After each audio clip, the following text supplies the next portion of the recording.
program is brought to you by Newsworks in cooperation with the Eau Claire Area School Board.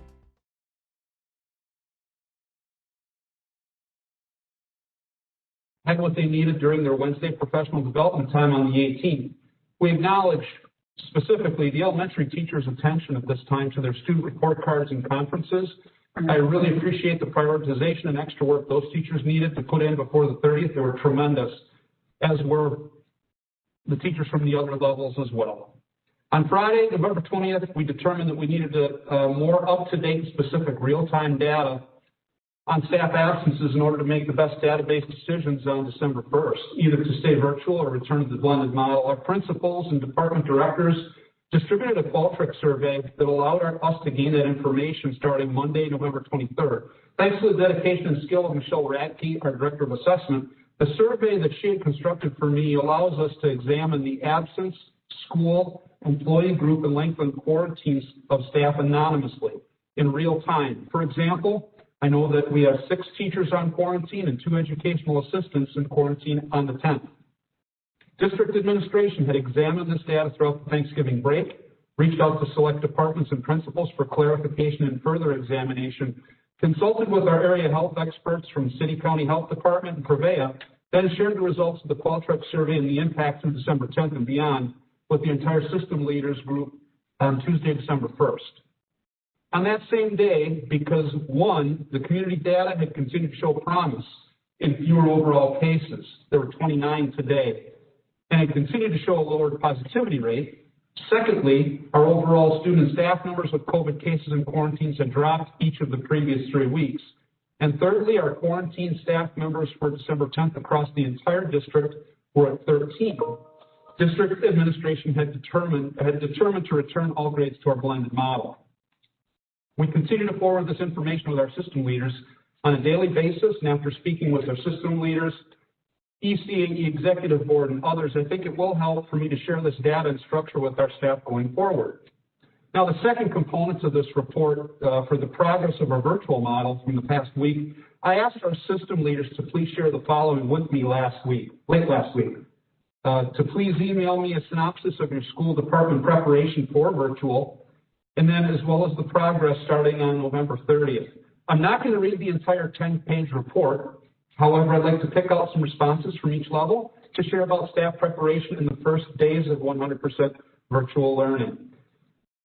At the elementary level, one challenge was the timing of the news about going virtual in the same week as conferences. It created anxiety. However, I supported our staff to relieve some of the pressure by taking care of email communication about virtual instruction. Once again, this is from the perspective of principals and department leaders. Another would be, since the start of the school year, our teachers have been preparing our students on how to use the LMS systems of Canvas and Seesaw and how to log on to Teams meetings. That preparation paid off as students were able to continue this work. Overwhelmingly, teachers reported great student attendance during our first virtual learning days. So many teachers found it helpful to have the virtual schedule reflective of their typical schedule. Parents also expressed to teachers and me that their children are adjusting well to virtual learning. Time given to prepare learning materials for kids helps students be organized and ready for learning.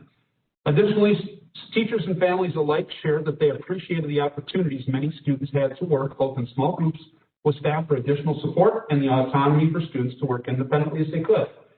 Students who received services through special education and beyond also connected positively and benefited from much needed services in order to succeed at high levels.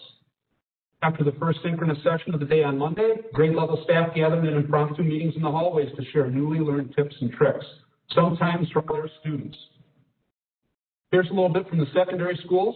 At the conclusion of our first day, Monday the 30th, North Star reported only 5 students out of 230 were absent for all 4 of their block classes that transitioned to online learning. This minimal number meant that our student services and administrative staff could personally call or visit each of these families.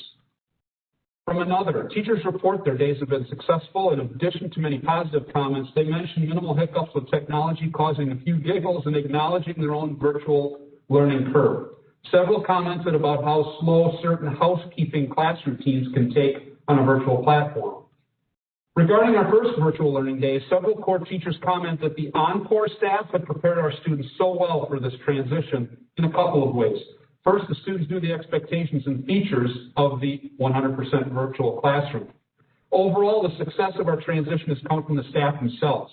The desire to learn, improve, and help each other was amazing. During the course of the week, a mix of different reviews have been given by our teaching staff. Some reported happy to see smiling, unmasked faces, when others have reported difficulty getting students to engage.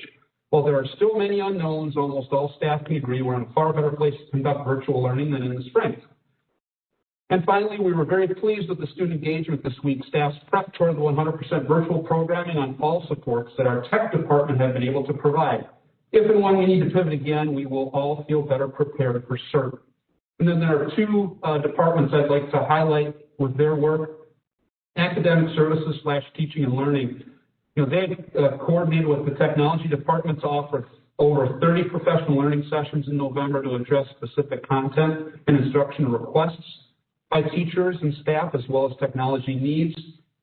Facilitating focus groups on this instructional model of synchronous learning over the past month and a half to focus groups with students, administrators, family advisory committee, and teachers to improve and alter the model to best suit students and their families.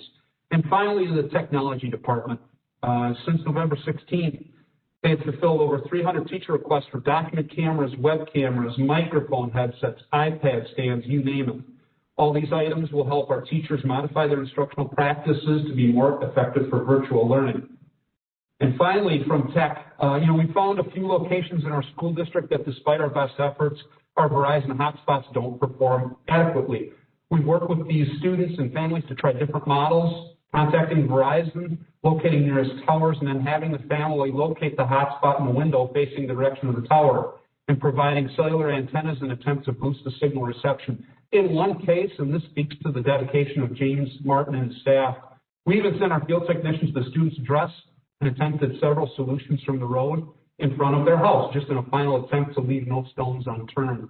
I know my report was a little bit longer than usual, but I think given the situation we're in, it was well warranted. I'm very proud of how this staff in the Oak Area School District has shifted under very difficult times. But I'm most proud that the learning never stopped.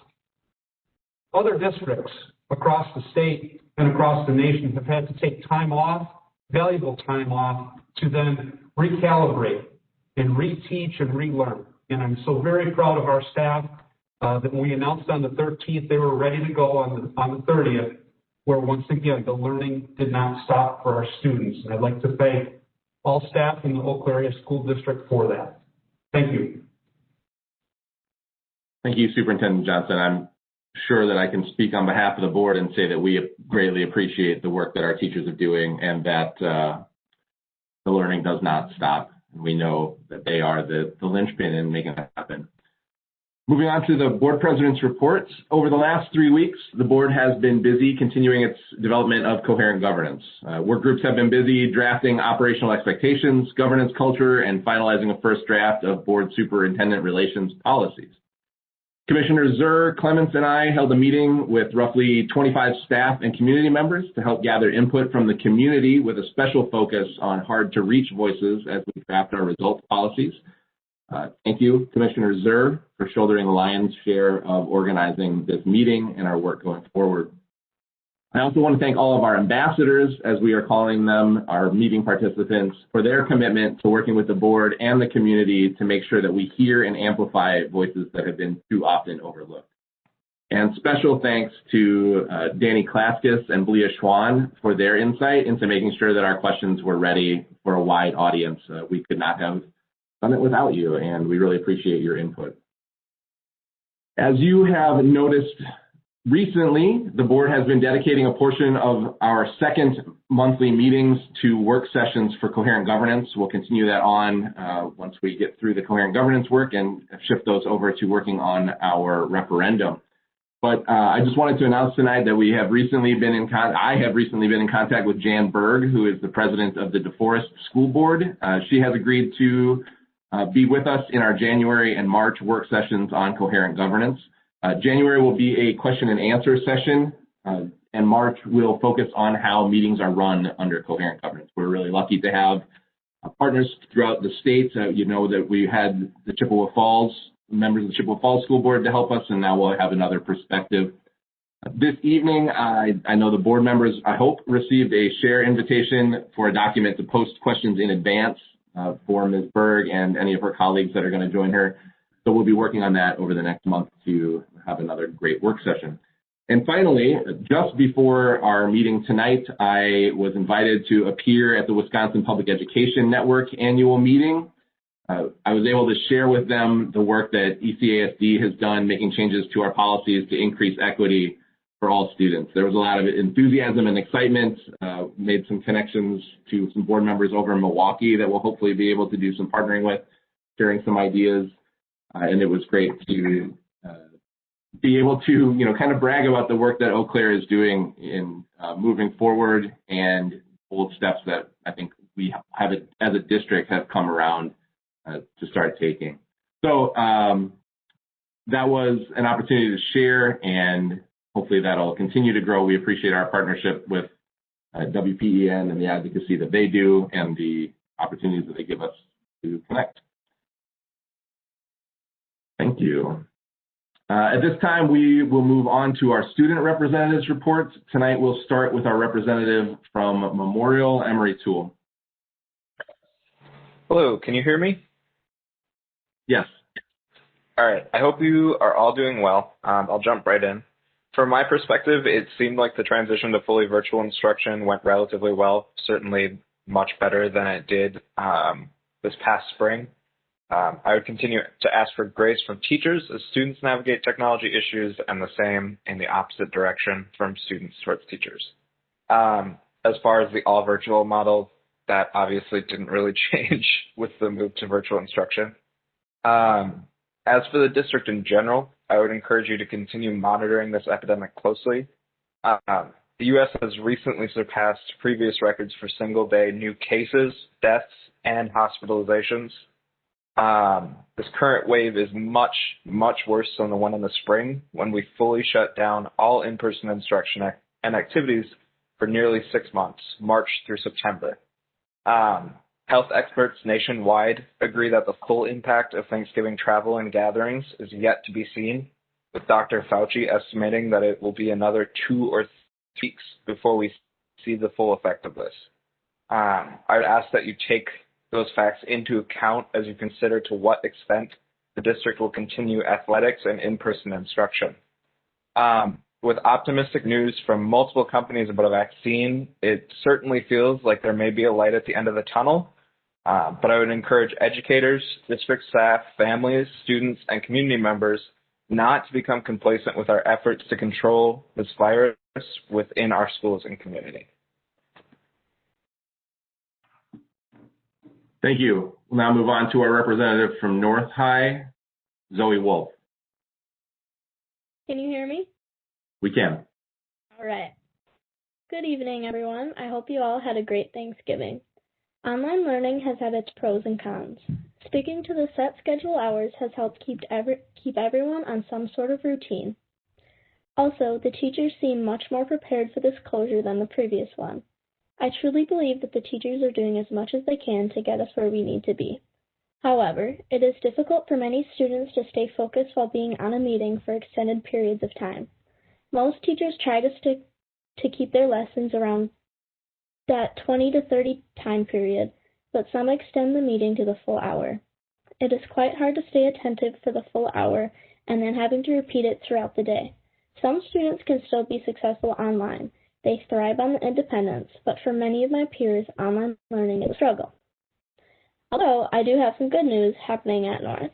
Sports are having practices that will lead to future games and matches, and the music department is opening their doors to allow students to have optional practices after school.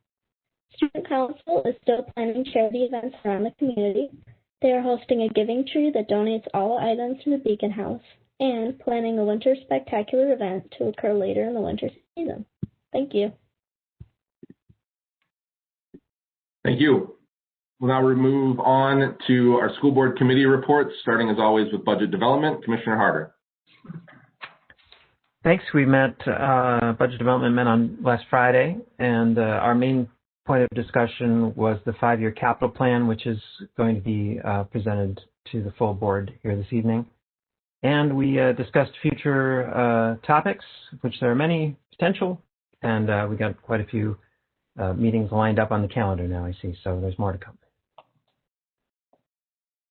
Thank you. Demographic trends and facilities planning, Kim Kohler. We have contacted the University of Wisconsin Applied Populations Lab and have contracted with them to complete a study. We are waiting on the results of that study. And so we anticipate that will be late January that we'll get those results.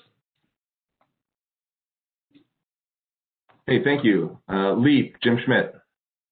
Yeah, we've been doing some work between the last meeting and tomorrow's meeting with both the Arctic Zone and now Documentary Theater from Eau Claire Memorial, and we'll be working with both tomorrow on the renewal of their performance agreements with LEAP. We'll also be reviewing the Arctic Zone final communication video and an upcoming video we're preparing for innovation in general across the district. And finally, we'll be beginning conversations about expanding some work with the Acres for Joy, which was presented to the board about a year ago. Thank you. Policy and governance last met on November 19th, and we continued our work on the proposed equity statement with feedback from executive team members and others. Dr. Johnson has drafted a third version, and we will continue our work with that statement at our next meeting this Thursday. We also continue to lay out plans for how to adapt our recruitment and retention processes with a focus on equity, diversity, and inclusion. And finally, we finished our first draft work on the Coherent Governance Board Superintendent Relations policies, and we'll be bringing those to the full board for discussion at our work session in 2 weeks. At our next meeting, which is 1 p.m. this Thursday, we will continue work on all three of these areas, as well as looking at some administration requested updates on policy 343.45, Technical College Course Program, and policy 343.46, the Early College Credit Program. We'll now move on to our legislative update. Dr.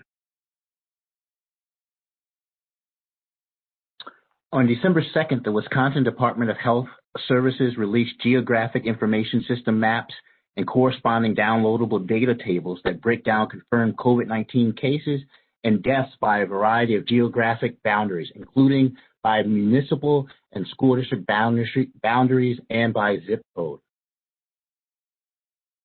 On December 1st, Assembly Republicans announced a legislative package to address the COVID-19 pandemic. Those particular, as it pertains to schools, establish limited liability for schools, businesses, and local governments, reestablish personal electronic computing device grants for schools up to $9 million, require teacher instruction from school buildings by end of January subject to certain exceptions, require school board approval of virtual instruction by 2/3 vote of the board, and provide payments to parents for $371 for students who have had at least 50% of virtual instruction since September. The Nonpartisan Legislative Fiscal Bureau describes these provisions in greater detail, gives you a pros and cons. The new GOP Senate Majority Leader, Devin LeMahieu, says the Senate will not come in to take up the COVID-19 relief legislation in December. The Department of Public Instruction published a new Emergency Rule 2043, now in effect, intended to provide flexibility under the licensing-related chapter of the DPI's administrative rules to help address staffing needs in schools and to adjust student-teacher requirements in clinical programs. Governor Evers will deliver the State of the State address and biennial budget message virtually as COVID-19 continues to surge across the state. The State of the State address will be delivered at 7 p.m. on Tuesday, January 12th, and the budget message will be at 7 p.m. Tuesday, February 16th. Governor Tony Evers issued a new emergency declaration on Friday, 11/20, and accompanying statewide face covering mandate. This new order will be continued through January 19th. The State Department of Administration submitted its November 20th summary of state agency budget requests for the 2021-23 biennium, along with the state tax revenue estimates for the remainder of the 2020-21 fiscal year and the following 2 fiscal years, 2021-22, 2022-23. Even with a healthy $1.2 billion ending balance to finish the current biennium, and modest new revenue growth expected in the next biennium, the state would face a $1.2 billion deficit if every agency request were approved as submitted. The report reported that's unlikely, and early reports seem that our deficit probably will be around $350 million. The Wisconsin Education Association Council called on the Department of Health Services and Governor Evers to begin following uniform guidelines regarding when schools should open. It's a request that would force all school districts to use data related to COVID-19 positive cases within their communities to determine when all schools should begin allowing students back into the classroom. It's to note Governor Evers believes that should be a local decision. Thank you. Thank you, Dr. Johnson. We'll now move on to our consent agenda. The board approves consent agenda items with one vote and no discussion. If any board member wishes to discuss an item, it will be pulled out of the consent agenda and voted on separately. Tonight's consent agenda includes the minutes of November 16th, 2020, the minutes of closed session, November 16th, 2020, Human Resources Employment Report, and proposed changes to Policy 443.1, Student Dress. At this time, I'd hear a motion to approve the consent agenda. So moved. Second. All those in favor, please say aye. Aye. Aye. Aye. Aye. Those opposed? And any abstentions? Motion carries. We now adjourn to committee. We have 3 items tonight on our committee reports for discussion. The first is the 2021 capital improvement budget, as Commissioner Harder alluded to in his committee reports. I believe that's Abby Johnson.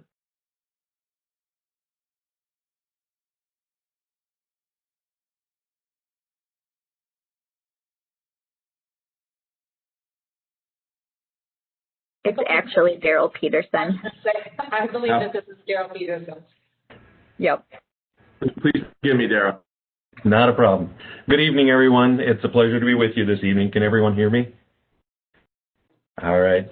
So once again, it's that time of year where I have the pleasure of presenting the capital improvement budget for the 21-22 fiscal year. As in the past, the items that we've identified for this budget proposal address preventative maintenance and facility improvement throughout the district. In the past, we've also had only one option, that of a $1.6 million budget. This year, we are proposing a second option, that of raising it to a $1.8 million budget. And next slide, please, Maida. Actually, one more, please.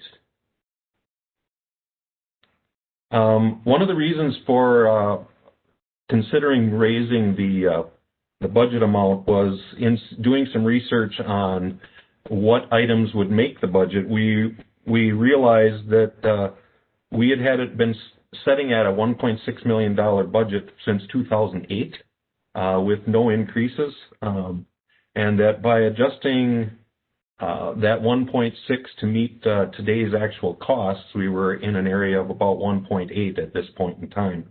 So as we move through the budget itself here in the following slides, you'll see an option for a $1.6 million budget, as well as our proposal for consideration of a $1.8 million budget.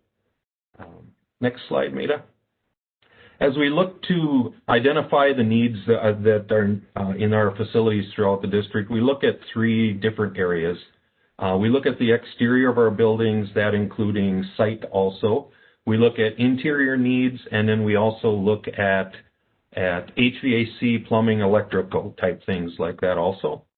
So looking at the facility exteriors, in our $1.6 million budget option, we had 2 items that made the budget there. We had the repaving of the parking lot and playground at Longfellow, and also the repaving and the extension of the driveway parking area near the auto shop at North and also near the tennis courts there. With the $1.8 million budget, we were able to add 1 roofing project. We had a roof out at Locust Lane that was put on originally back in 1997. The warranty at that time on that roof was only 10 years, and it is well in need of being repaired. So that item was able to be added on the $1.8 million option. Next slide, Maida. When it came to the interior, we had a lot of things out there, but the immediate needs for this year was to finish the already started culinary projects that began in phase 1 at Memorial and North back in 2018. We missed a year due to some other budget items, and so we are bringing those two back to get that completed this year. We're going to complete the cooking lab at Memorial, as well as a baking lab out at North High School. And those two items fit into both budgets equally as well. The original dollar amounts that were budgeted for were a lot lower than what these new updates came in. In fact, it was a little shocking as the new numbers started coming in from about 3 years ago when we first originally put those together. So these two kind of make up the interior of the facility proposals that we have this year. Next slide, please. And we have one more item area, and that is in our plumbing area this year. Due to some information that we received from the city, they are going to be doing some street work out at near Sam Davy. And in the old section of the building, we actually have 2 water services there. And the water main service coming into the old section of the building off of Eddy Lane has developed a little slow leak. And we are in need of needing to replace that. And actually, we're going to abandon it. And we are going to tie into the whole building into the new service that was added some years back with an addition out there on the north end of the building, kind of towards the airport. And so that item is the only one that went into this area due to, again, dollars that are out there. So that takes care of kind of the exterior, interior, and the plumbing side. To summarize both of the budgets, you can see totals for the interior, exterior, plumbing.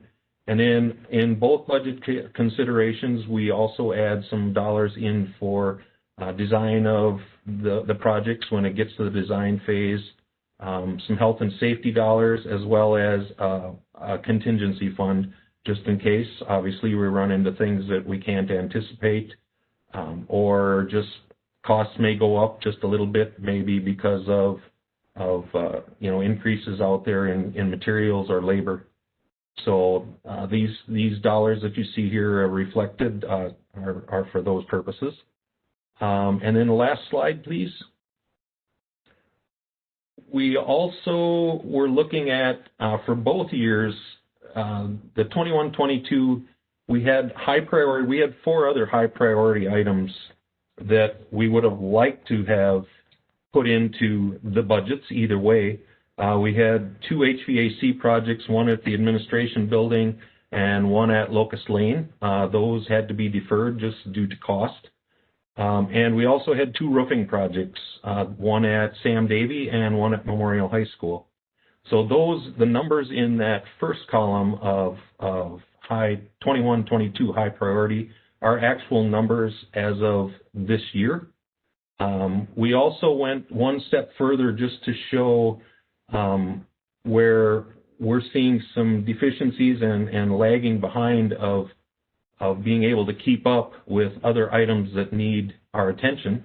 So we had a deferred column of items that have been just kind of moving along through the last few years that we haven't been able to address, and kind of showing what the dollar figures. Now, there are more out there, but these were the highest priority ones at that time that we were attempting to, hopefully work into a budget.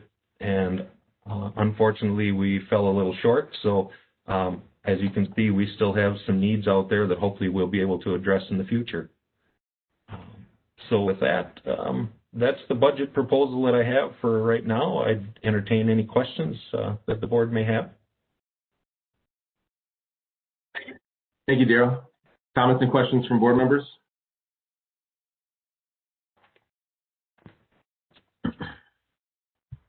Commissioner Harder?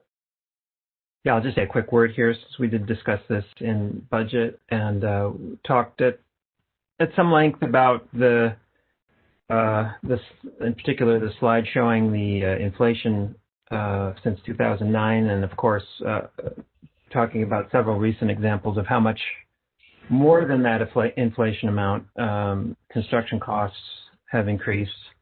Also, as somebody who's been on budget development for a few years, I've watched as the capital improvement backlog has grown over the years. So I think I wanted to just address the expansion from 1.6 to 1.8 and say I believe it's probably overdue. Thank you.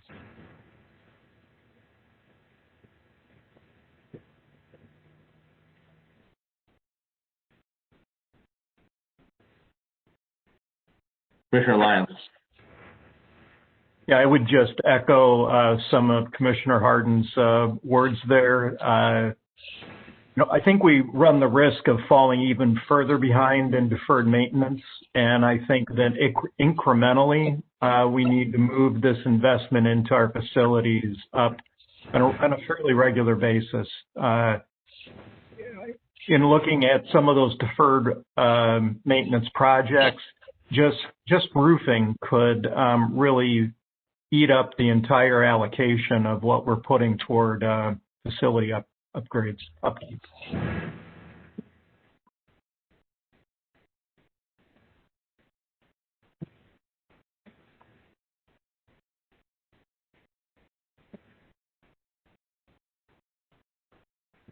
Dr. Johnson? Yeah, could I just infer, I guess, 2 points, one point of clarification and then a comment. Could the speaker just, previous speaker, talk about, could you, I guess there's a good concern here. Could you tell me is the ADA compliance, is that across buildings or is that specific buildings? I'm very curious about that. Sure. Some of the items that were highlighted in that area when we were looking at kind of that growing list resulted in the replacing of a lot of lock sets in a lot of our buildings due to the new security concerns and things, and with being able to secure a classroom or your building in that time of immediate need. The new codes currently require that in any new door put into a building, the lock set, you need to be able to lock it from the inside as well as the outside. And we have numerous buildings, Chippewa Valley Montessori, Longfellow, North High School, just to name a few that are in that particular list. We've got many doors in those buildings that you just can't do that with because of the age of the locks that are on them. And those were just some of those items that were identified in trying to bring that code up to address the security needs.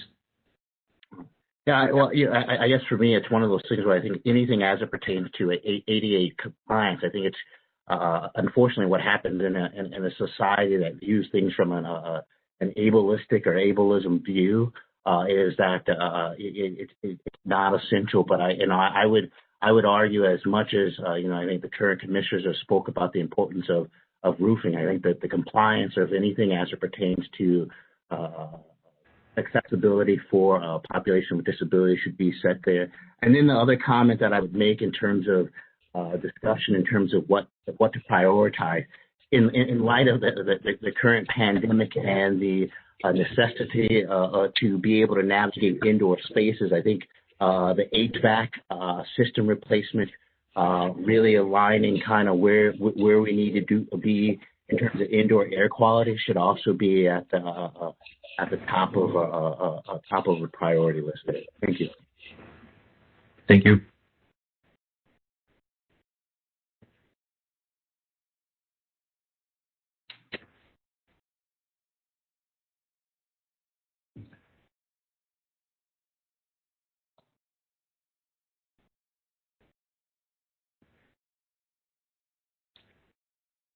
So, Abby, I'm set on bringing you into this conversation just to cover up from earlier not looking at the slide that said Daryl was the head there. The current budget that we have proposed, does it have the 1.6 or does it have the 1.8 and we would need to have a board approval to move it to that 1.8.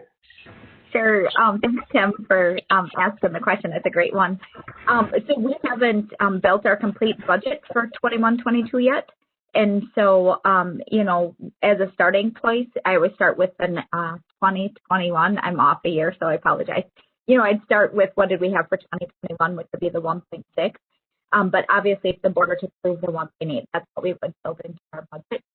There's so many unknowns with the budget because we don't know what the biennium budget looks like yet. So I have to do all my projections based upon what I know today. And what I know today is, you know, basically look at what did we do in 2021 and hope it's close for 21-22 because we haven't gotten a lot of info yet from the legislature. So would moving to the 1.8 require a board action? Yeah. Yep. Usually we would have the board approve, like, here's how many dollars we want to allocate, and then that's what we would include in the budget. Sure, that makes sense. I guess I'm inclined to agree with my colleagues who are saying this is probably overdue. I mean, certainly we see every year that we have this, the fall behind and the deferral, and we don't even see Roosevelt on there because we're going to have to do that in terms of a, referendum to get that done. And so that seems like sort of an investment that we, need to be moving forward on.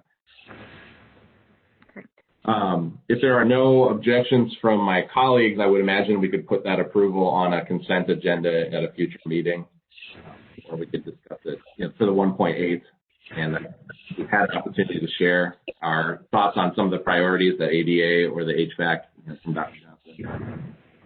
Dr. Bika, Commissioner Clements, Commissioner Zur, is there anything? Commissioner Zur, I see you're ready. Just to echo Commissioner Johnson's comments about the HVAC systems and the ADA compliance as it relates to safety, is there any? I don't understand the finances enough, but I'm going to ask a question. What would it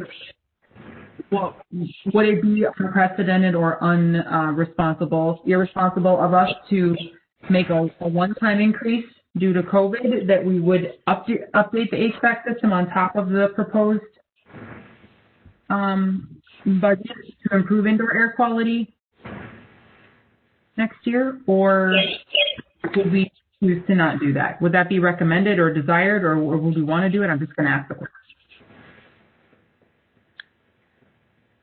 I can speak a little bit just to the HVAC requests that we had put in that we were unable to do at this point. Currently, it isn't that the equipment isn't working. It's just that we know that it is coming to the end of its life cycle, and we are trying to be a little bit proactive on the systems at those two buildings, recognizing that they kind of hit home as the highest priority, obviously. It's not at this point that they are failing, that we are not able to, ventilate the buildings properly in the way we should. It's just, it's one of those things that, like I said, the life cycle of that equipment is fast approaching, and to keep repairing it, it is getting to be more costly than looking at it, but not to the point where it is failing at this point.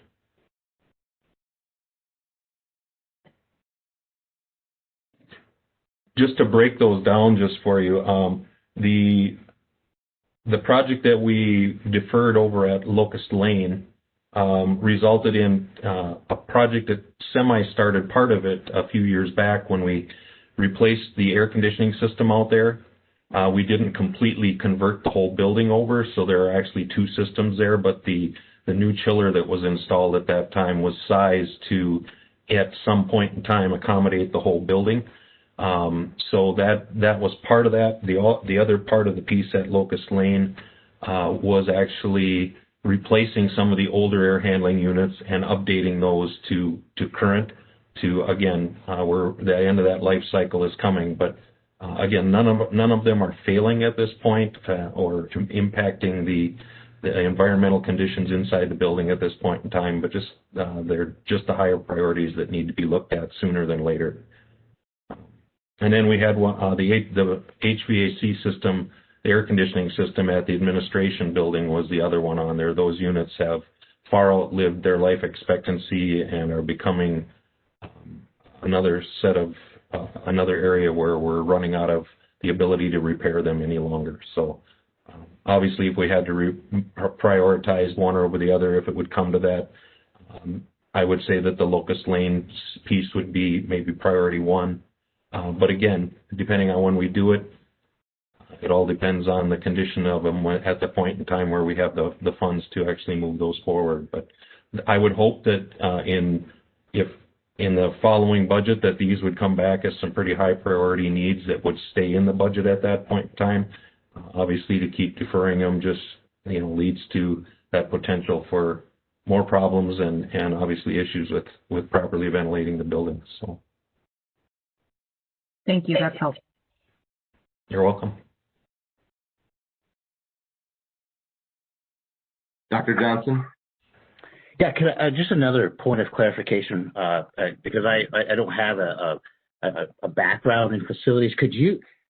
So how common is it, as I'm looking through your PowerPoint and maybe the plan, but how common is it where by building there's like the word's escaping me, but I'll just use like piecemeal approaches to trying to address things. So I guess to give you an example where I guess I'm struggling. So you guys keep track of, I assume. So let's say on slide 4 here, where you have Locust Lane re-roof area over second and third grade classrooms.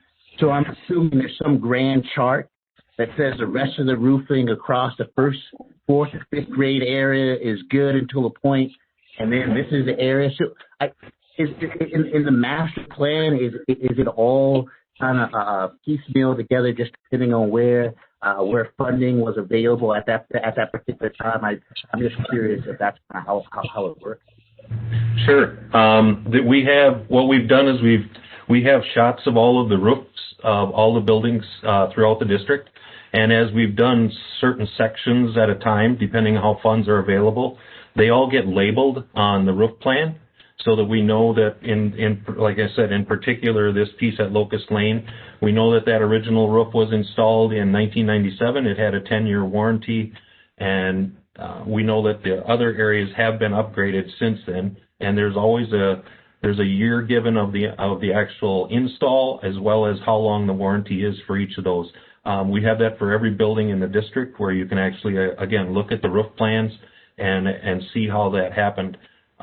We did, for instance, last year, the roofing area that we did underneath the solar project at Memorial, that it will be labeled as installed in 2020, and that one has, I believe that one, if I remember right, has a 25-year warranty on it.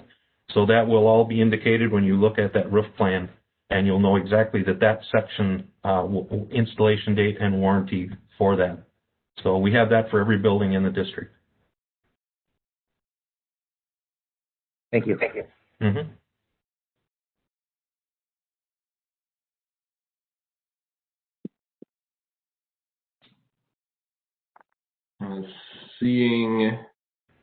Go ahead, Commissioner Clemens. Thank you. I just like to build on the other comments from the other commissioners about how important it is, I think, to keep up our facilities. And often these are things that get kicked down the road when tough budget decisions are made, and you can see how that adds up. But, eventually things fail, and it is without a doubt always worse when that occurs. And this results in, lack of access for certain members of our student or staff population, or compromises that are made in the learning environment because the facility isn't functioning as it should. And emphasize that there's not really a small, there's small dollar amounts, but everything, adds up to how the students and staff experience the learning environment. And some of them can be really, critical and noticeable in terms of access and comfort in the ability to learn or work in these environments. And so what we can do from a budget perspective to ensure that our deferred maintenance budget is zero, as much as possible at all times, because things just cost more if you kick the can down the road, and you just hedging that nothing breaks. And but before we can pay for it. So ultimately, I think we're going to do better fiscally if we keep up with everything. We're going to reduce our risk and ultimately provide a better environment for staff and students. And I don't know what the answer is. The information you provided in terms of keeping up with inflation, my back of the napkin calculation was even doing that wouldn't have resulted in having no deferred maintenance. So clearly we've been falling behind faster than the inflation of costs. And so I think this is something that we just need to make sure that every budget cycle we're kind of looking ahead to how can we make sure our facilities are in great shape and we have really good information about them. And we're thinking ahead to 3, 5, and 10 years down the road to make sure we're always in a good position with regard to the environment that we send the kids in for a substantial part of their lives and our teachers spend a substantial part of their lives in doing.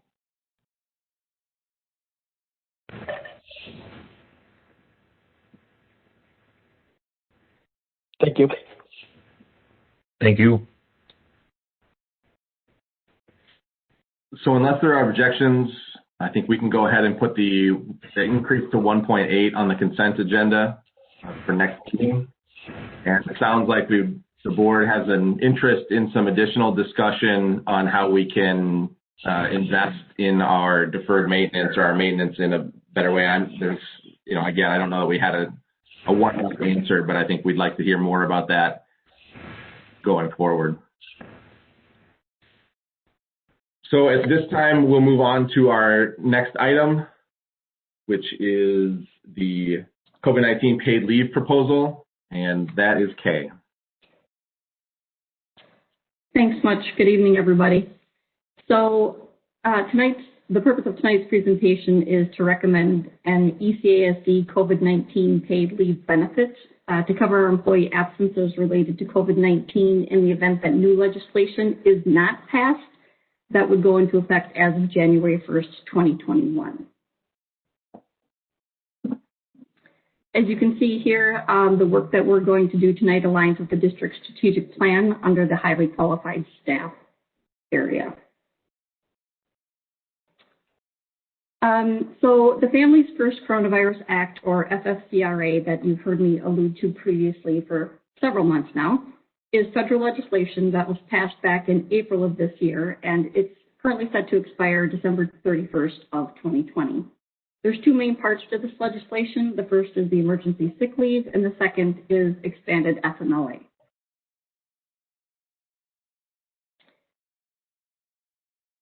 So this information highlights what the current legislation is. So the first piece, the emergency paid sick leave. In this part of the legislation, this provides employees with 10 days of full pay for those who are quarantined due to their own illness or exposure, for caring for an individual who's quarantined due to illness or exposure, or it provides 10 days of 2/3 pay when the employee needs to care for their own children due to their schools or daycares being closed due to a COVID-19 concern. Under this area, the benefit is a total of 10 days. It's not per occurrence. So between the first bullet and the second bullet, you get a total of 10 days. And once those 10 days have been used, there's no remaining benefit. This covers all of our district employees, regardless of their FTE or hire date. So there's no criteria to be able to kind of opt into this benefit. It affects and pertains to every one of our employees. The days that are in this portion of the legislation are above and beyond any days that the district provides employees as part of their district sick leave benefit, and the legislation does not provide any funding to accommodate for these days. That's part of the legislation that's currently in place. So everything that we provide to employees in this area is above and beyond what we already receive as an employee in the district for our sick leave banks.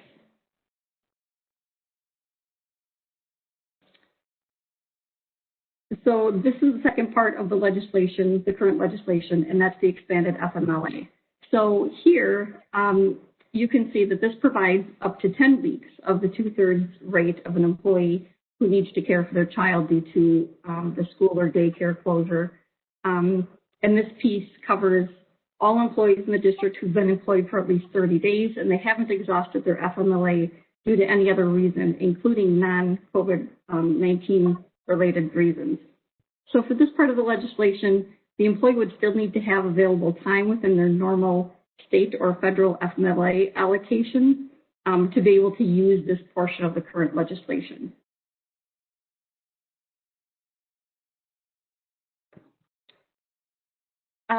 You can see here, so this slide is entitled ECASD FFCRA data. Let's see if we can get a few more acronyms in there. You can see here that the data related to how many employees have utilized each piece of the current legislation and for how many days.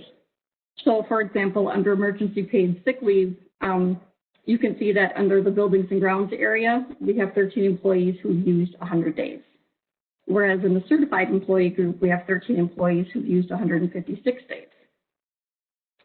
Classified as 256 days used by 38 employees, and then food and nutrition has 33 employees who've utilized 98 days of the paid sick leave benefit through FFCRA. So in total, the district's provided 609 additional paid sick leave days for 97 employees. This has been a phenomenal benefit for our staff who've struggled either themselves or with a family member regarding anything related to our COVID pandemic. The 609 days doesn't begin to tell the story for our staff. However, because this number does not include any of our employees who, when needing to quarantine, they've been able to work virtually from home.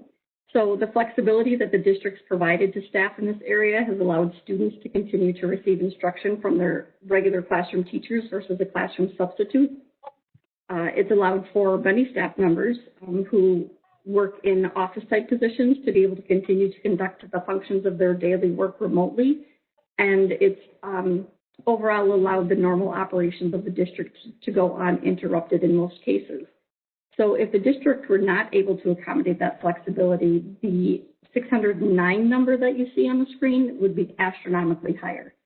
So the flexibility that we've been able to provide in this area has been a wonderful asset for both our employees as well as the district. On the same screen, the expanded FMLA portion of the legislation, again, this is when employees cannot work due to their child's daycare or school being shut down due to COVID. You'll notice that only 14 staff members have utilized this benefit, but in most cases, the time period for the employee to be out far exceeds the time that was needed per employee for the emergency sick leave benefit. These days under the expanded FMLA portion of the legislation are also above and beyond any days that the district provides employees for their district sick leave benefit, and the legislation does not provide us any additional funding source to accommodate for the days that are used as part of this portion of the legislation.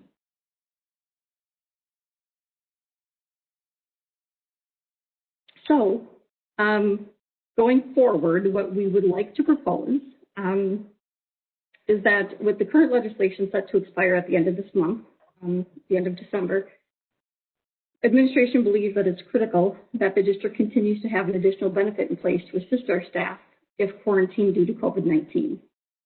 Therefore, the proposal before you is to create the ECASD COVID-19 paid leave benefit or benefit plan, which includes the emergency paid sick leave with 10 full days of quarantine or the 2/3 pay for child care components of the current legislation. So we would look to adopt the identical FFCRA language and legislation for this piece. So the identical information that we've currently been functioning under since April 1st, we would look to have our own district component of that again looks identical to that piece of the legislation. We would just have it be our own if no legislation comes forward before January 1st.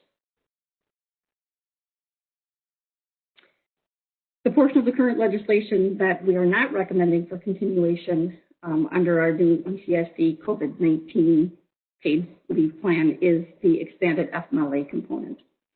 The reason for us not moving this piece forward, there's multiple multiple reasons as to why we aren't looking to move this piece forward. The first is that it's not a medical need of the family or the employee. The potential time for the employee to be off work for a non-medical reason is up to 12 weeks, with the district covering wages at 2/3. Again, there's the original 2 weeks. That's part of the emergency sick leave that we are recommending that we would propose to continue with if no legislation is passed. And then if this piece were to continue as part of our recommendation, then there would be another 10 weeks that employees could take. So that would be, again, a total of 12 weeks that employees could take at 2/3, with the district covering 2/3 of their wages. Another component is that there's really no checks and balances with this piece of the legislation. So under the emergency paid sick leave portion of the legislation, employees are required to submit documentation to the district from medical professionals that relates to the quarantine. Of course, that information is protected by HIPAA, and but that's a way for us to be able to record that and then track that to be able to report back under FFCRA regulations. But with this piece, the child care provision, employees essentially indicate that there's simply nobody to watch their child other than them. So the checks and balances piece is very different between the two pieces of current legislation.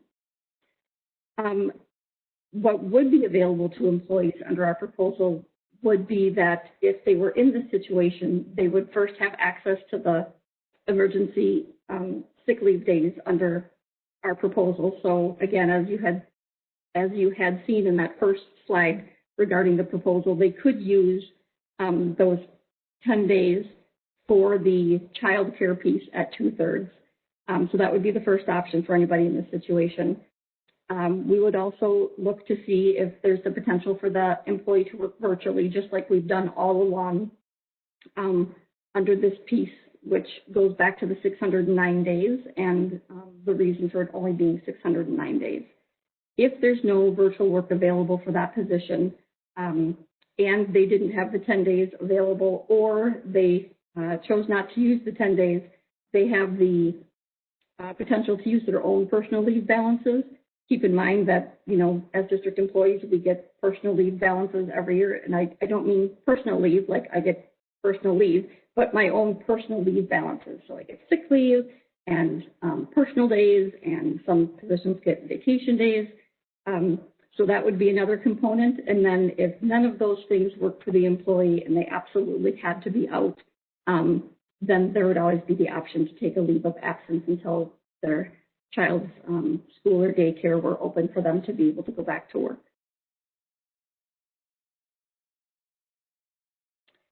So moving forward, the administration's recommendation would be that the school board would approve the ECASD COVID-19 paid leave benefit plan at the December 21st meeting.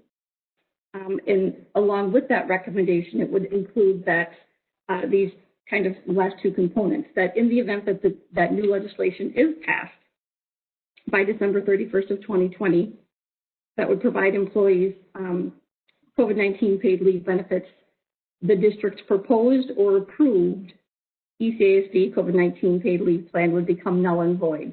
So basically what that's saying is that between now, the time that we're proposing this, and December 31st, so whether our plan has been proposed to you or it's been approved, if new legislation would be passed, then our proposed plan or approved plan would become void, because the district would obviously follow the new legislation that would come out by the government. So that would be part of what we would want included in any action that the board would take.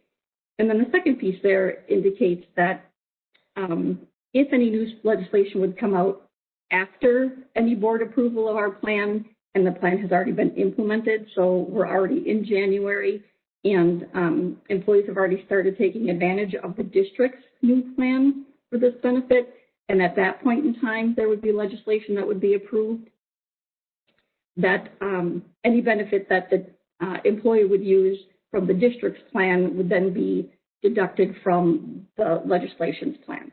So for example, if the if I would use 3 days out of the district plan in the beginning of January and legislation approves a new plan at the end of January and the legislation's plan is for 15 days, then going into that legislative new plan, I wouldn't get 15 days. I would get 15 days minus 3 because I'd already used 3 days of a new plan into the 2021 school year. So those pieces we felt were very important as part of what the board would include in any recommendation for a district-sponsored plan to make sure that all avenues were covered.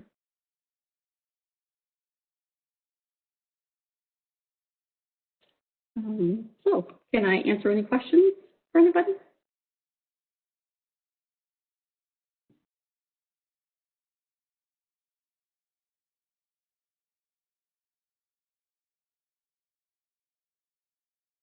So I will note that my internet seems to be having a problem, and so I can't see who is unmuted, or even if I'm unmuted. Tim, it looks like you are unmuted because I can hear you, and I see Aaron unmuted and raising his hand. Sure. So until my internet hopefully connection snaps back, I will just have to leave it to generalized decorum. So go ahead, Commissioner Harder, and then I'll let you know when I can get back in here to actually call on folks. Yeah. Thanks for this report, and especially for anticipating the needs of this for our staff. I think it's really good that we're in front of this and really appreciate it. I wonder if, given the expanded FMLA piece that for the reasons you listed are looking a bit more risky than we'd like to take on, this idea of combining the 10 days together, I don't suppose that's something that any of those numbers were run in a sense to give how an idea of how supportable that might be to combine 2 10 days rather than have exclusive. The second 10 days, which covers that 2/3, sort of like the 10 weeks did, if we could have that as an and as opposed to an or. To answer your question, if we ran any numbers related to that, no, because there's no prediction related to any of this in terms of how many staff members it will affect, how often it will affect them, and which staff members will be able to work virtually at what point in time of the year. So much of this is, up in the air. It's not as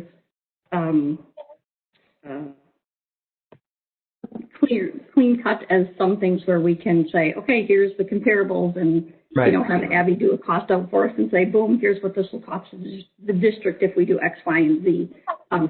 When it comes to pandemic things, that piece doesn't really exist for us. Too many variables here. That makes sense, and so, yep. But that makes sense. Okay, thank you.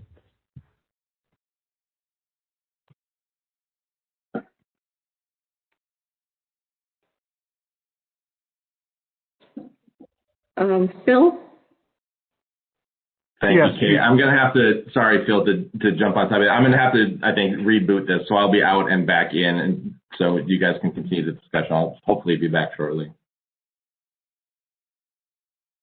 Okay, you had mentioned fiscal implications. Do we have any idea what this might cost if the federal legislation doesn't come through?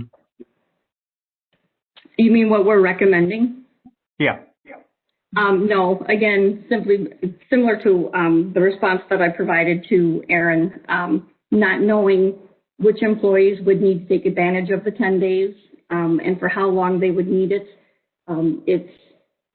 It's really hard to predict that. If you would have asked in April, did I think that we only would have had 609 days of emergency sick leave used, I probably would have anticipated at that time that was low. But again, that goes back to the flexibility that the district's been able to provide in terms of, technology to students and staff, and just being able to be flexible and let employees work from home when they're physically able to do so that we can continue to just keep things running as much as we can. But to be able to put a price tag on that, We just haven't been able to do that because there's so many variables with it.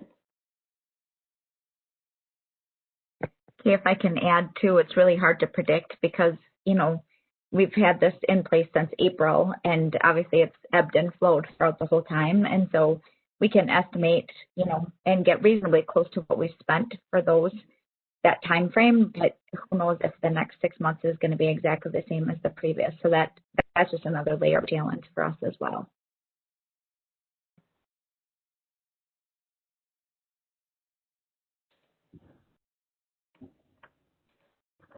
It's Jim back. Can I just talk? Can I just talk? I think so, Erica. I'm just trying to scroll through to see who doesn't have their microphone muted. So go ahead. Okay. Well, thanks for taking charge, Kay. I appreciate it.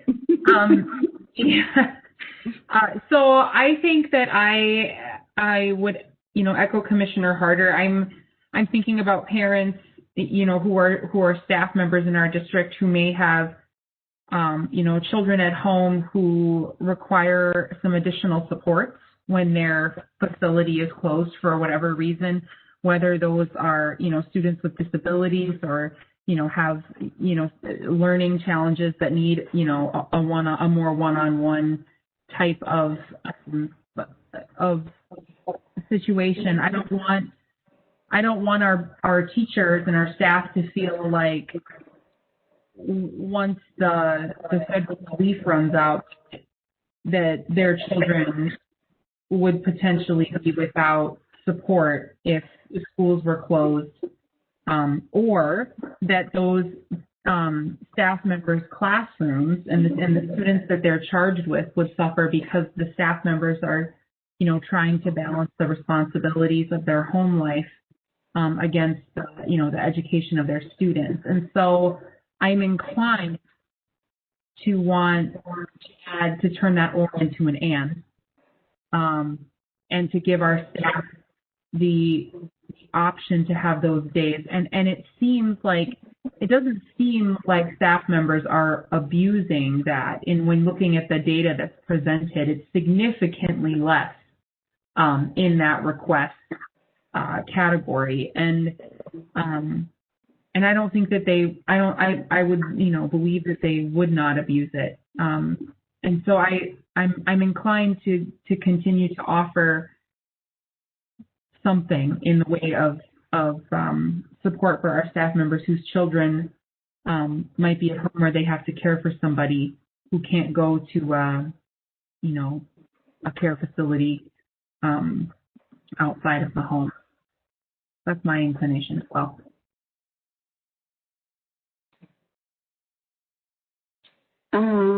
Tim, are you back or not yet? I am, but I'm not. I can see Commissioner Clements ready to go. I think that as long as he's next in your queue, then I hopefully can take back over on. So go ahead, Commissioner Clements. Yep. Following up on Erica's perspective, and keeping in mind with what my comments were about facilities, is that earlier in the meeting, you know, staff are the core of our organization, and we need to make sure that we do.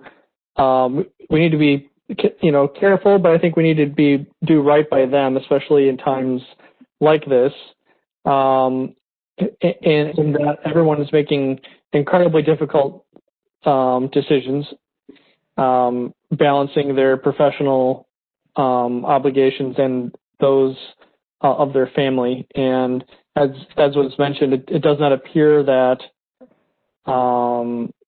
teachers or other staff are seeking advantage through this program. They're using it as needed, which is why it's there.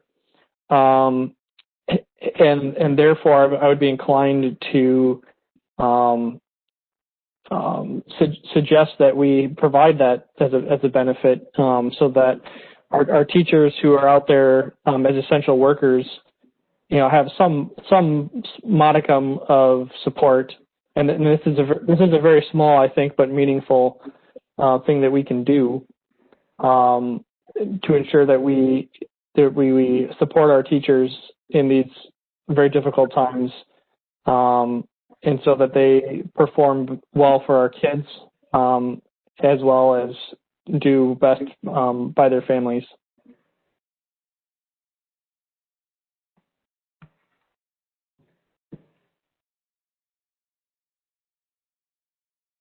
Thank you.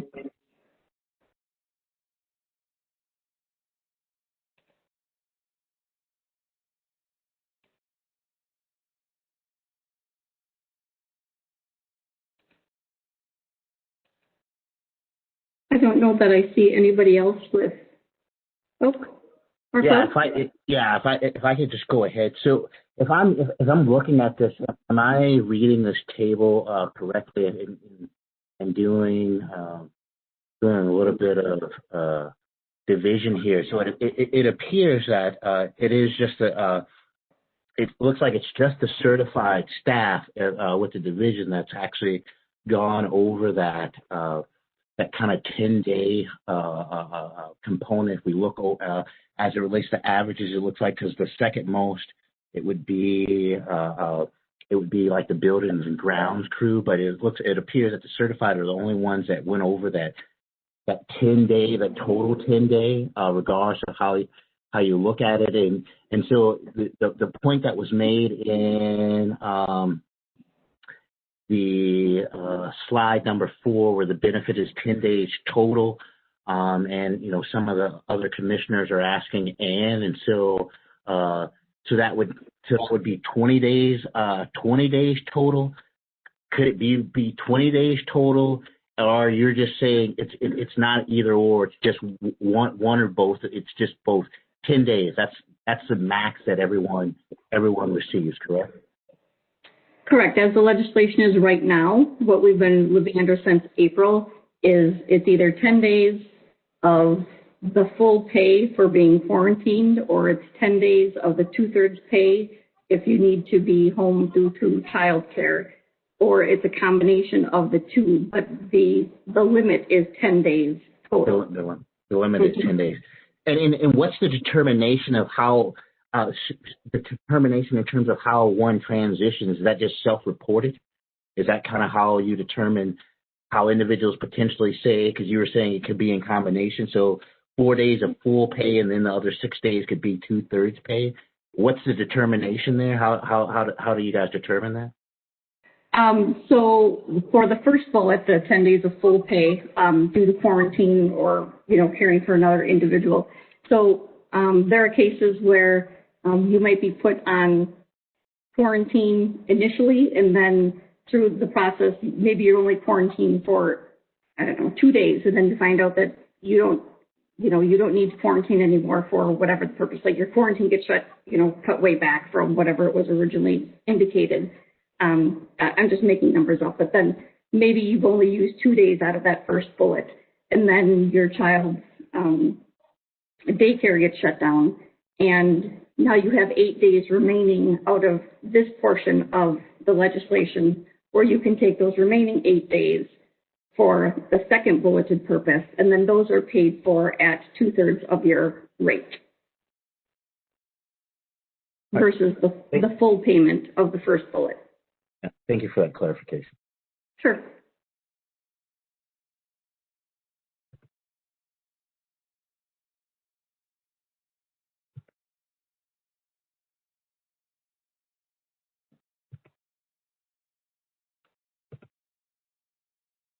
Did we lose Tim again? Nope, I'm just looking back and forth to see. I don't want to jump in on any of my colleagues if they have anything to add. Kay, I wonder how then you on behalf of the administration would like to proceed. I think we've heard several board members express interest in that and I also know that this is timely, and so I think it looks like my guess would be that it would need to be as an individually considered resolution at our next meeting to give the administration a little bit of time to consider, the board's interest in sort of having it expanded from the current legislation and what the impacts would be, and see if that might change your recommendation or letting us know at least what we would anticipate there.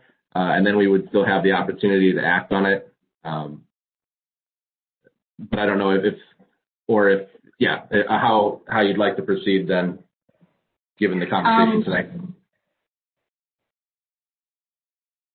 Well, since this is a committee report, I think I can easily take the feedback and modify the recommendation and present perhaps option A and option B to the board next time with the things that would have to be in the recommendation, you know, the kind of bottom two pieces about, you know, if something were approved, you know, those components I would want in both option A and option B, but change between the two, one to include the or and the other to include the and. Yeah, that sounds very reasonable to me. That way, and then you'd have a little time to think about some more of the implications. There might be things that we're, you know, not thinking of as just our initial read through and reaction, so we could make a more informed choice next time and still have the ability. So unless there are objections or other comments, Dr. Johnson, did you have more to add? You're right behind my logo, so yeah, go ahead. Yeah, I just wanted to see. I understand the alignment with what's currently that currently exists with the pieces of legislation. Could you, with your committee, just explore what would be the possibility of venturing off of the 10-day piece? What would happen if you were to put 14 days instead of 10 days? I'm just curious. And so if that could be explored, I understand the alignment of what already exists and the legislation moving forward, but I was just, is it possible to potentially just explore the number of day change? Because I guess for me, if that was a possibility in terms of exploring, I would be okay with just the or instead of the and. That's just me. If the number of days were to increase from 10 to 14 or say, or whatever number, but it's something you could just think about and see if that's a possibility. But if that leads down another unfortunate type of rabbit hole, then just don't go there. But if it's possible that what would happen if our version, especially if we're working on just our version of having something that kind of resembled the legislation, what would happen if we altered the number of days? And I'm just curious if that could just potentially be explored. Thank you. Okay. So Dr. Johnson, just to make sure that I understand, you're actually wanting to potentially consider an option C, for example. I imagine the 10 days is because we're talking about work weeks, right? So 5-day periods generally make sense. I realize we have buildings and grounds people, especially that are in on the weekends, but so maybe 15 days would be, you know, rather than 14. But so that would be like an option. You keep it. You're suggesting do an or, but extend it to 15 days on either side, right? So that would in some ways split the difference between the 10 days that is the original proposal, the and, which makes it effectively in some ways 20 days, but with a little less flexibility, right? And a middle. An option C, perhaps. Am I understanding what you had asked? Yeah. So if that could just be, if that could be explored, I guess for me, when you look at just those averages of those days, and that certified staff kind of went beyond the 10. None of the other groups is identified in that table when you just went above the 10 in terms of the concern. It was just that.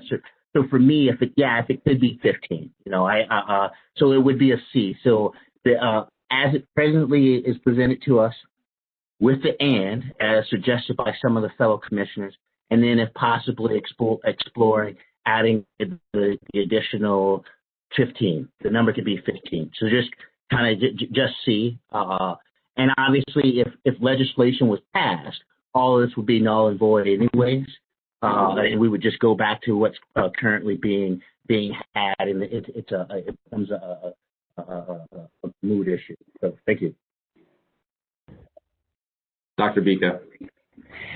If I suppose I didn't assume that if the school district has a plan and then it differs from any new legislation, what would be, I hadn't assumed we would simply default to the new legislation. So I guess I would like clarification on that later. Would we, have something kind of in addition to, supplied by the district in addition to the federal legislation? I just don't know. my guess, Dr. Beek, is what you're asking is would we sort of default to the more generous of the proposals, right? I mean, so if they just renewed the overall, 10 days or what they have now, you might, and we had extended it to something somewhat more generous, right? The 20, the and or the 15, that we might default to covering the, for going to the one that's more friendly to our staff. Is that what you would be suggesting, or at least wanting to consider? Just to consider that if our plan differs from a federal plan, I didn't assume we would automatically default to the federal. So I'd like to know. I really don't have a plan in mind, but I'd like that part of the consideration. Sure. It looks like the administration's recommendation right now is to just default to the federal, whatever it would be. Is that right, Kay? Correct. So I guess more than to consider as well as we, over the next couple of weeks.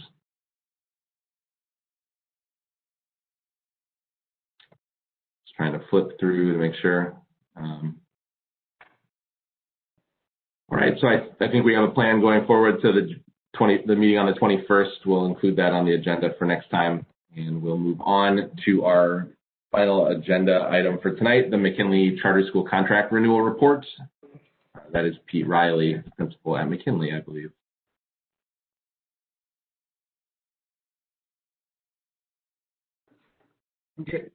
I'm getting there. Can you see me? Yes, there you are. There you are. About that background. Well, thank you for having me tonight. I'll try to stay in my allotted time. I have a short presentation. Just going to do the overview of what's going on at McKinley. A little bit of the contract update. And then I have a few student testimonials that I think will speak volumes of the work that we started in '96 and continue to do today. Next slide, please. I haven't been able to tell someone that. So in part of the instructions on the PowerPoint were to gray out the areas that you're not quite sure is aligned to the strategic plan. And frankly, I had a hard time graying any of this out, talking about McKinley and what we're trying to do within the district to meet all 5 of these priorities. Next slide, I guess.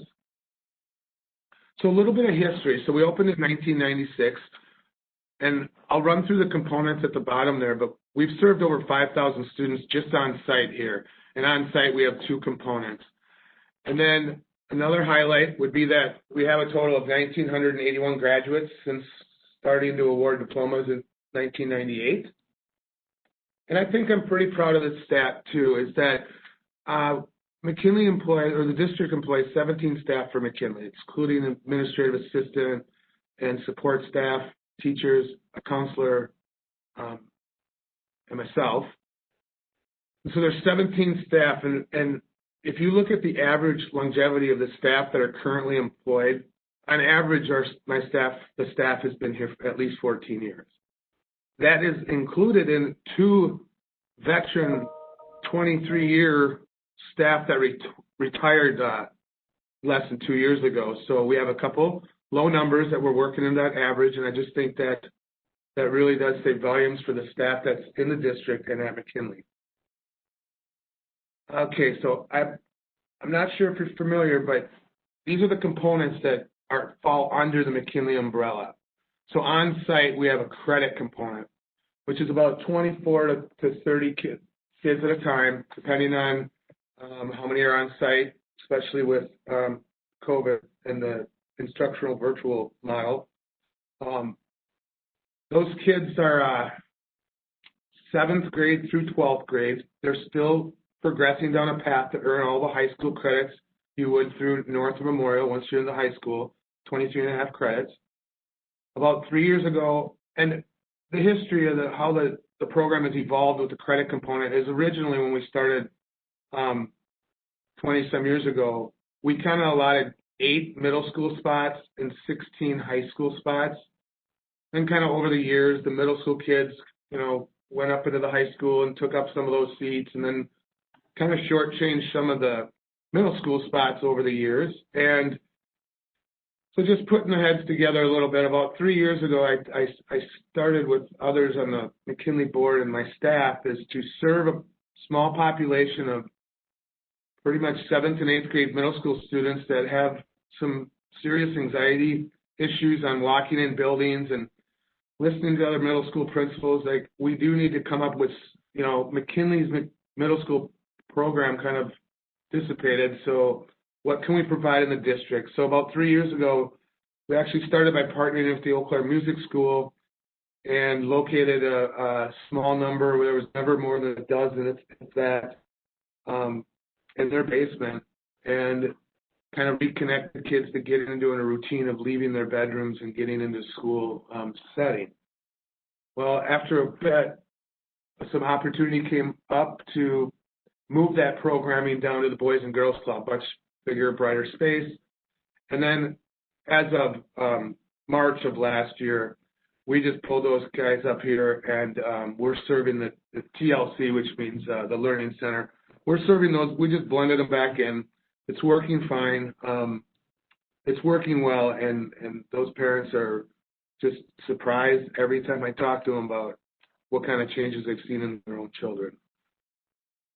So moving on to the components, the other on-site component is the competency component, and students in that component are 17 to 20, 21 sometimes, with less than roughly 13 credits. So they're sitting as juniors or halfway through their junior year, maybe sitting down with a counselor and saying, yeah, I only have, well, 0 to 13 credits, and to be able to finish in 4 years, this is not the option for me. So we opened up the competency. Originally in '96, what we did is we just had kids, students study on site, and they'd travel to the technical school and take their HSED test. But that didn't prove to be very successful.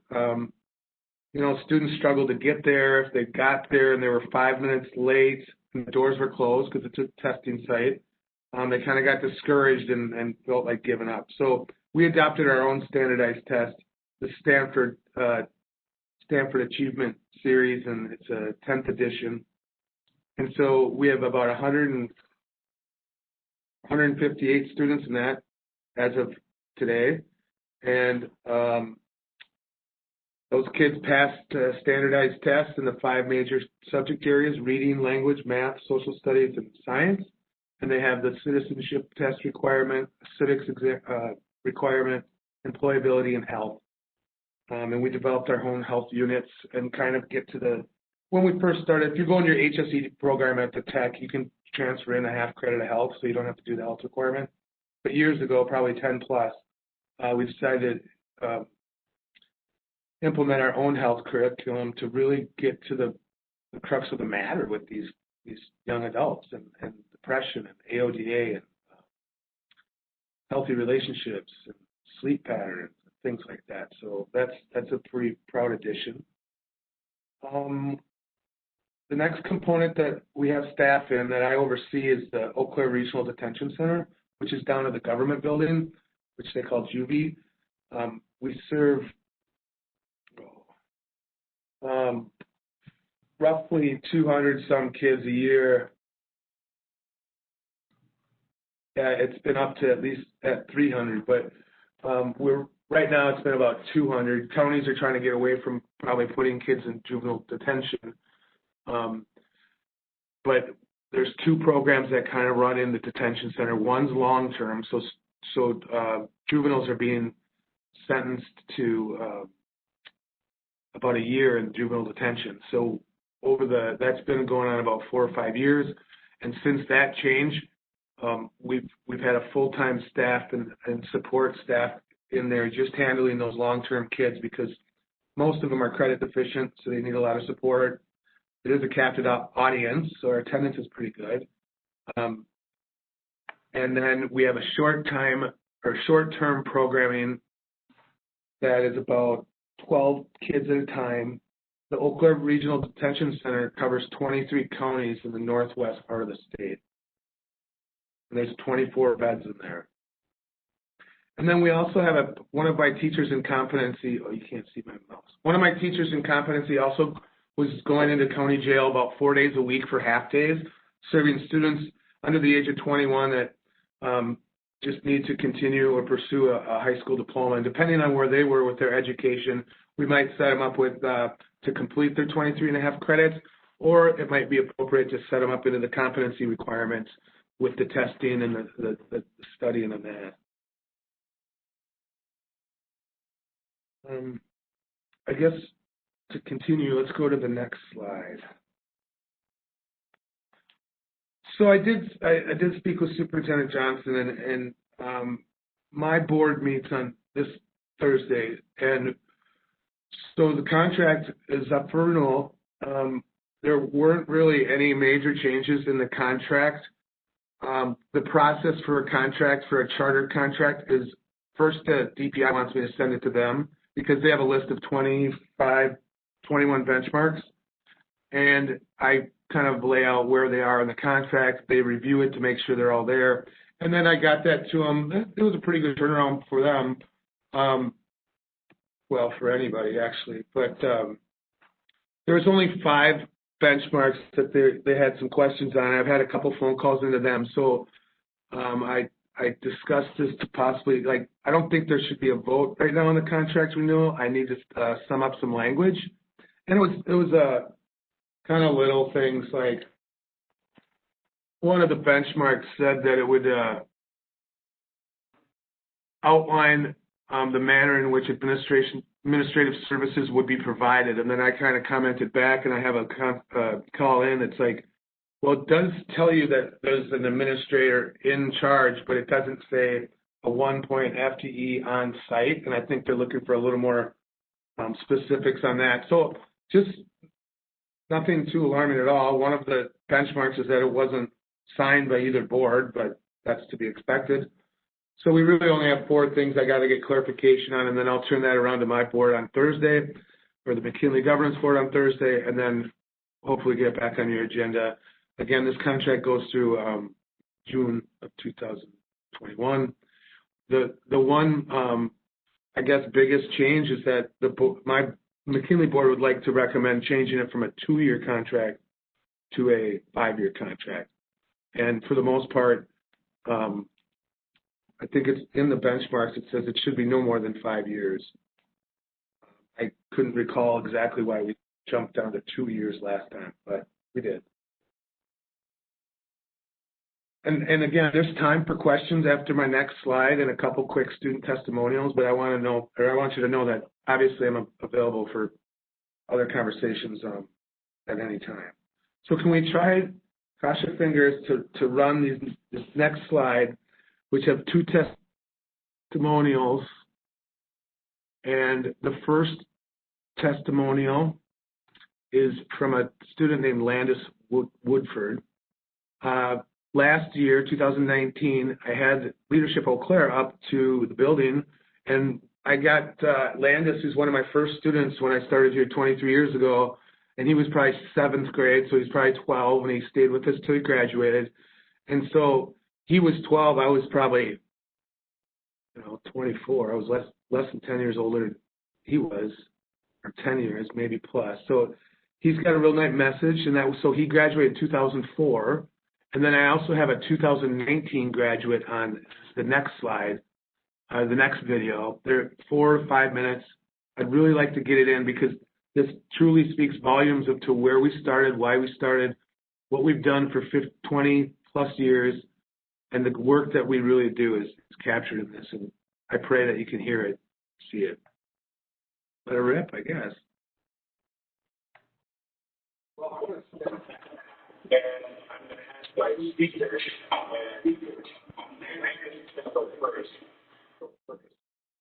That is one of my first students. Went great, got to reconnect with ourselves.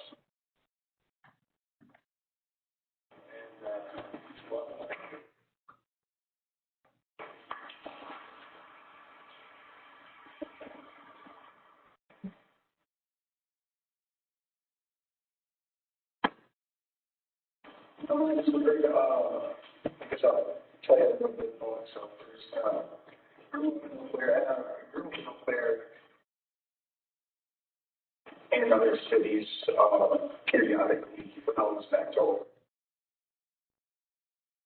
I'm just going to mute it or pause it for one quick second. I hope that the feed will pick up and it will stop buffering. Just one quick second.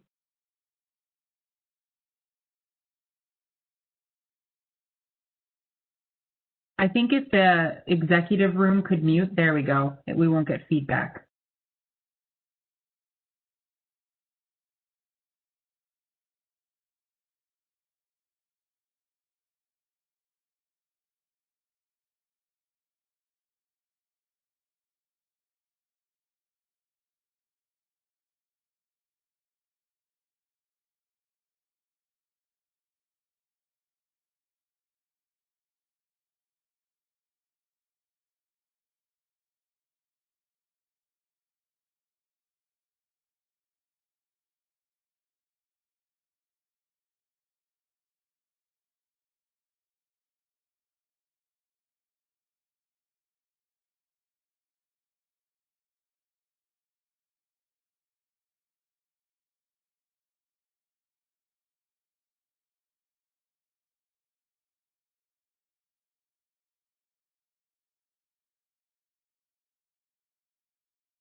Pete, did you want me to go right into the second one?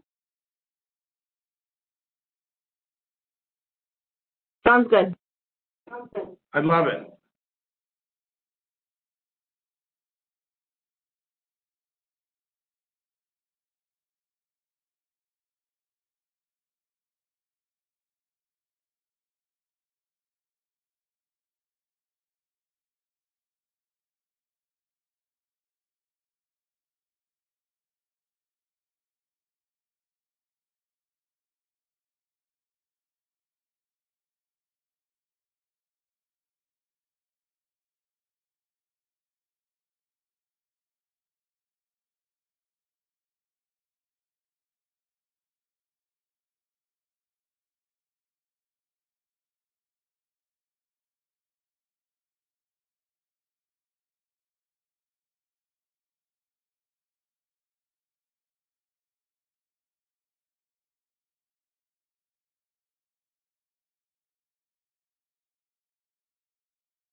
It worked.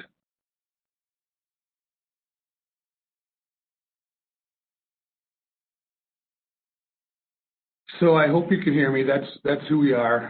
The next slide is just questions or comments.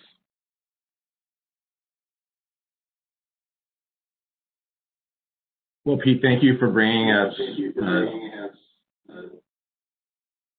those videos. Thank you for sharing with us the work that you're doing at McKinley. I can't express how important it is, and the care that you've shown, you and your staff have shown for some of our students who need a different touch. And I'm blown away by the work that you're doing over there. So thank you. Other comments or questions from board members? Commissioner Harder. Yeah, I'll just echo that gratitude. I don't know, for some of our newer board members, especially with the pandemic, maybe not have had a chance to visit McKinley. I have on one or two occasions, and I think it's one of the, in a district full of staff, which we have, I'm so grateful. We have a district full of staff who go the extra mile for students. This is just a prime example of that taken to another level, and I'm very grateful we have a resource like this. I would gladly sign a 5-year contract if there was one available.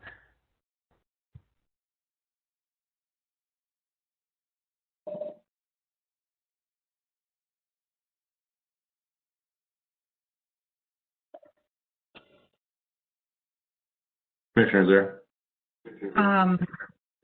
Pete, what are your, do you have at McKinley? Do I have what? Sorry. Enrollment caps. Do you have an enrollment cap on how many kids you can take? No, I'm having a little bit with my volume. No, not. I mean, there's only so many beds in detention, and I try to keep the number around 24 to 30 in credit, but competency, it's really just keeping a pulse, your finger on the pulse of who can you fit. I did send Superintendent Johnson, I did have a couple of silver linings to this terrible pandemic. And one was that it made us package up our curriculum so we could get it out virtually, which is going to help. And I've had conversations with district admin and staff and the board and about how can we reach more kids that aren't leaving their house. And so this kind of helped kick us over the edge. And so, yeah, I don't know. I mean, it's hard for me to answer that question. No, we don't have caps. So on any given year, have you ever exceeded have you ever had to go to lottery because you've exceeded applicants spots? We really don't. There's kind of a natural break here where we're taking everyone that the high schools want to refer until sometime into Thanksgiving, and then we just put a break on it, and then we used to have graduation in January, and then we put all our forces into let's help kids that are close to finishing graduation requirements get finished, so then we can just open up the gates in January, and then we hold off about May in order to, again, finish them for June's graduation. So it's kind of that kind of system. Yeah, and the credit, I just put a sign out that says we're open for business, and then they'll refer kids that they have on the waiting list. Recently, I've been giving quite a few tours, honestly.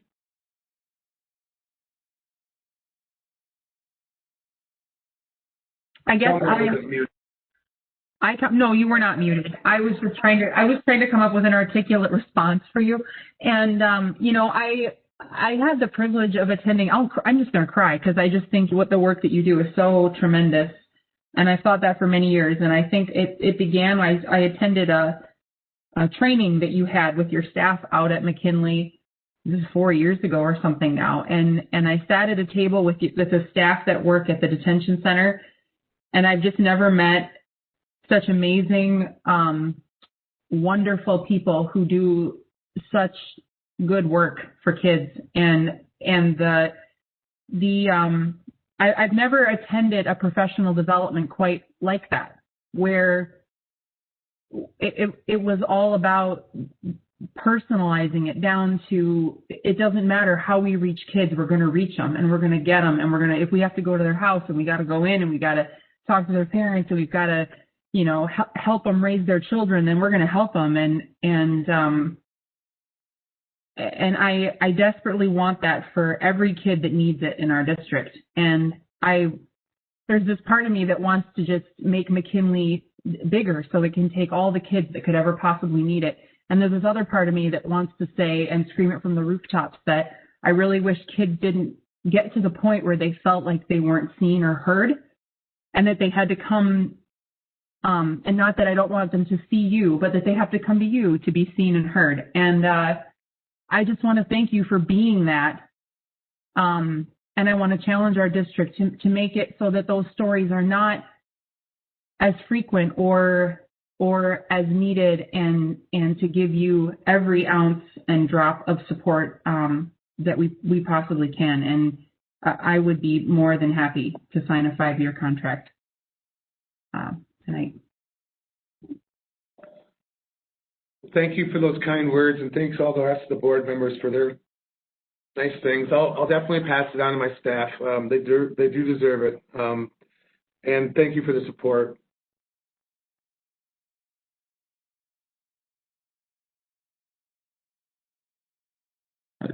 Zoe, I feel like you were unmuted earlier. Did you have something that you wanted to add? And then Dr. Johnson, you'll be next in the queue.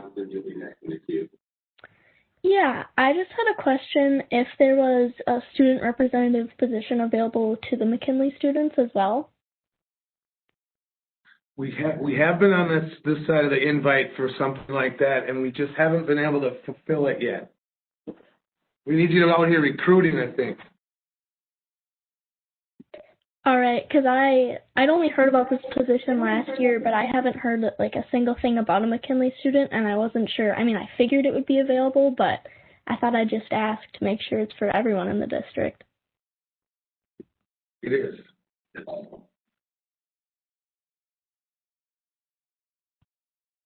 Go ahead, Dr. Johnson.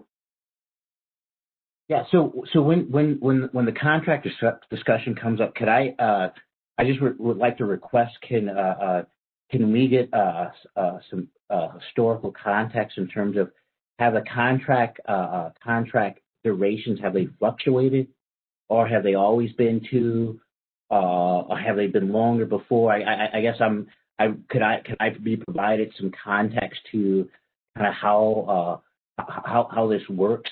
So just so I know what the historical context was. Has it always been 2? Was it greater than 2 at some point in time? You know, and then if so, what were those conversations that resulted in either a reduction and/or an increase? And so this has nothing to do about the quality of work, whether it's impactful. But I think for me, from an informative perspective, I would really like to know, because especially if it was longer before, what conversations were brought to the table by both parties that resulted in a reduction to 2. So thank you.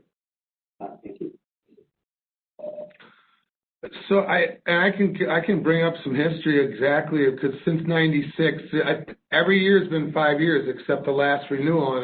And honestly, I think part of the administration wanted just to keep it within 2 of district administration. And of course, my first thought is, I'll take 2, I'll take 5, let's just keep working, and then next in 2 years, instead of 5, we'll come and renew it. I could share with you a perspective of the first contract compared to what the contract looks like now. Because in the first contract, in '96, when charter schools became available in Wisconsin, we were kind of all silos, and we had our own boards. And so almost everything was spelled out in that district, or in that contract, like, you're going to have this much for a copier fee. You're going to have this much of network support. We actually were on our own network. And then over the years, obviously, it just made sense to, use the systems that are already in place in the IT department and their purchasing systems, and kind of get on the same page as all the other schools. I don't think it's affected programming as much as it's just really whittled down the contracts.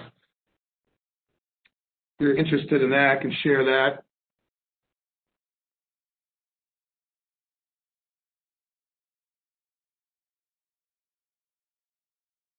Yeah, that'd be it. Like I said, I just wanted some context to kind of how that is, and like I said, I think even from a district perspective, kind of how does a district as it determines its support for our charter school, and then kind of I think the expectations for metrics being met. Does that account for kind of from a contractual standpoint, but yeah, I just want a historical context prior to or when this comes up that can just give a little bit more detail. But I appreciate your willingness just to share the little bit that you did there. Thank you.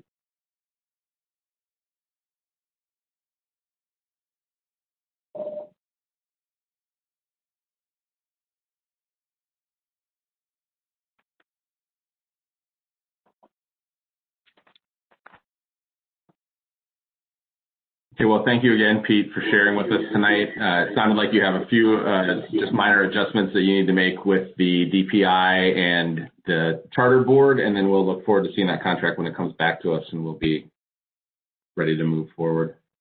So thanks again. Thank you again. So at this time, we'll take requests for future agenda items.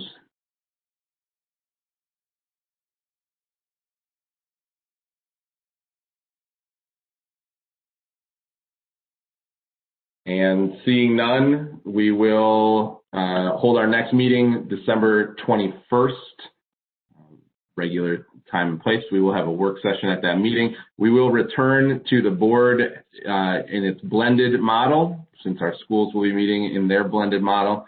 So commissioners that wish to join us in person, please let me and Maida know between now and the 21st, whether you'd like, if you'll intend to be in person. If you're going to be virtual, we'll just assume that everyone's virtual until they let us know otherwise. I would hear a motion to adjourn the meeting. So moved. Second.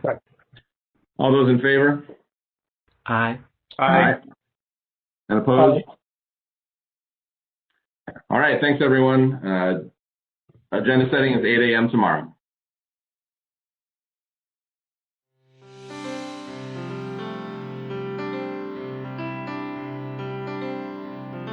This program was brought to you by a cooperation between Newsworks and the Eau Claire Area School Board.